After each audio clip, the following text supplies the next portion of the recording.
নমস্কার বন্ধুরা, কেমন আছেন সবাই? ইজি অ্যান্ড টেস্টি কিচেন সেন্টারে আপনাদের সকলকে স্বাগত।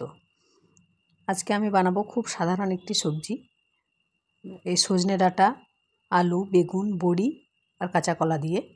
তো বেগুন, কাঁচা কলা, সজনে ডাঁটা সবই আমাদের বাগানের। তো চলুন দেখিয়ে দিই কী কী নিয়েছি।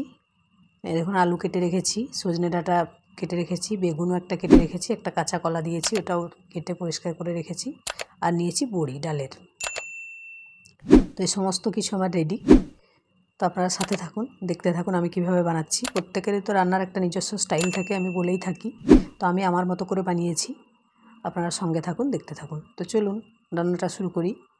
এই দেখুন, গ্যাসের মধ্যে একটা কড়াই বসিয়ে দিয়েছি। এবার পরিমাণ বুঝে আমি তেল দিয়ে দিলাম, সরিষার তেল ইউজ করেছি। আপনারা সাদা তেলে চাইলে সাদা তেলেও করতে পারেন, কোনো সমস্যা নেই। তো প্রথমেই আমি বেগুনগুলোকে ভেজে তুলে নেব। কারণ কি, বেগুন, কাঁচা কলা, ডালের বড়ি এগুলো সমস্তই এক এক করে ভেজে ভেজে তুলে নেব। বেগুনটা হয়ে গেছে, লাল লাল করে ভেজে নিয়েছি, তুলে নিলাম। এবার কাঁচা কলাটাও ভেজে নেব।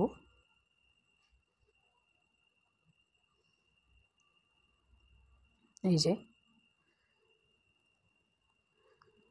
সবজিগুলো ভেজে নিয়ে রান্না করলে টেস্টটা অন্যরকম হয়। তো আমি তো এইভাবেই বানিয়ে থাকি।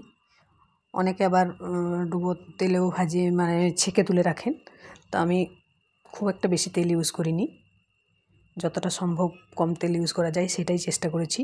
ওই দেখুন, বড়িগুলোও ভেজে নিচ্ছি একইভাবে। বড়িটা কিন্তু খুব সিম আঁচে ভাজতে হবে, তা না হলে পুড়ে যাবে আর ভেতরটা কাঁচা থেকে যাবে। তো এই যে বড়িও ভেজে নিয়েছি, সমস্ত দেখুন ভাজা কমপ্লিট হয়ে গেল সবজিগুলো। এবার ওই কড়াইয়ে আরও কিছুটা সরিষার তেল দিয়ে দিলাম। এবার আমি ফোড়নে 5 ফোড়ন দিচ্ছি, আর দেব পেঁয়াজ। এটা কিন্তু নিরামিষ সবজি না, পেঁয়াজ আদা রসুন দিয়েই বানিয়েছি। তো একটা পেঁয়াজ কেটে রেখেছিলাম, সেটাও দিয়ে দিলাম। পেঁয়াজটা একটু ভেজে নিয়ে আলুটাকে দিয়ে দেব। আলুটা দেওয়ার পরে সিম আছে, একটু পেঁয়াজ আলু একসাথে কষাতে হবে। তাহলে কি হবে, একটু কষিয়ে কষিয়ে নিলে আলুটাও সেদ্ধ হয়ে যাবে। সবজি যেহেতু সব রেডি হয়ে আছে। আর সজনে ডাঁটা একদম টাটকা গাছ থেকে বাগান থেকেই তুলেছি। তো ওটা সেদ্ধ হতে বেশি টাইম লাগবে না। মার্কেট থেকে কেনাগুলো 2-1 দিনের হয়ে যায় বলে ওগুলো তাও টাইম লাগে। তো এই দেখুন, আদা রসুনের পেস্ট দিয়ে দিলাম 1 চামচ। এবার এটাকে কষাতে থাকবো। গ্যাসের ফ্লেমটা একদম কিন্তু লোতে রেখেছি। এভাবে কষিয়ে কষিয়ে এবার মশলাগুলো দিয়ে দেব। জিরে গুঁড়ো দিয়ে দিলাম, আর দিয়ে দিলাম পরিমাণ মতো হলুদ গুঁড়ো। এখানে ধনে ইউজ করলাম না। আবার এই সবজিটা জানেন তো, পোস্ত সর্ষের পেস্ট দিয়েও বানানো যায়, যেমন আমরা শুক্তো বানাই, সেক্ষেত্রে করলাটাও দিই। তো যাই হোক, আজকে আমি একটু অন্য স্টাইলে বানালাম, এটাও ভীষণ খেতে টেস্টি হয়। এবার সজনে ডাঁটাটা যেটা ধুয়ে কেটে পরিষ্কার করে রেখেছিলাম দিয়ে দিলাম।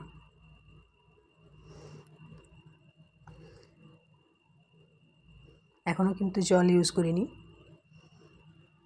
এবার এর মধ্যে দিয়ে দেব স্বাদ অনুযায়ী নুন। তো নুনটা দিয়ে দিলাম। এবার এটাকে একটু কষিয়ে কষিয়ে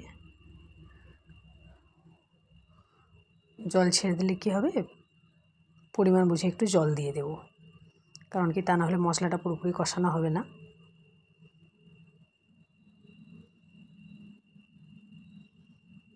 নুনটা দেওয়ার সাথে সাথে ভালো করে নাড়িয়ে নিয়েছি। তো একটু ঢেকে দিয়েছিলাম, আর দিয়ে দিলাম কয়েকটা চিড়ে রাখা কাঁচা লঙ্কা। তাহলে কী হলো, জল ছেড়ে গেল সবজি থেকে। এবার দেখুন, আর একটু জল দিয়ে ভালো করে মশলাটাকে কষিয়ে নেব।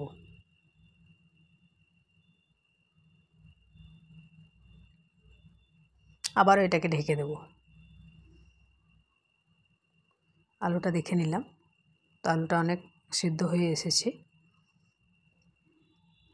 আবারও 4-5 মিনিটের মতো ঢেকে দেব।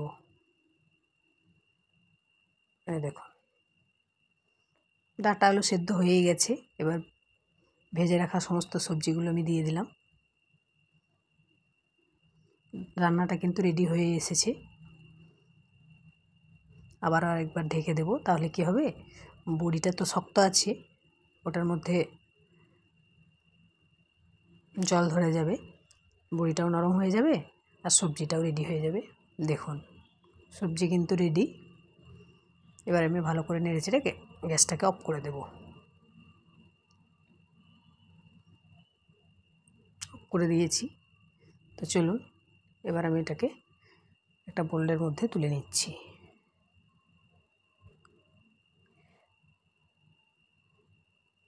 এটা কিন্তু দুর্দান্ত স্বাদ হয় খেতে। তো বন্ধুরা দেখলেন তো, ঘরোয়া উপায়ে একটি ঘরোয়া রান্না আপনাদের সাথে শেয়ার করলাম। তো নতুন যে সমস্ত বন্ধুরা আমার এই ভিডিওটি দেখছেন, যদি ভালো লেগে থাকে তাহলে চ্যানেলটিকে সাবস্ক্রাইব করে সাথে থাকার অনুরোধ রইল।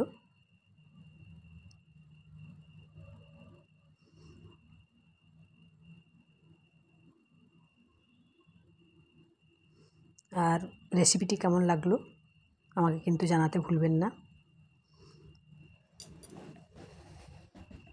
তো আজকের রেসিপি এই পর্যন্তই।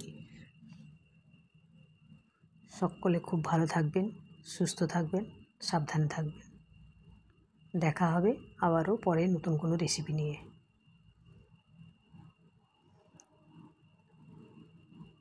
টাটা।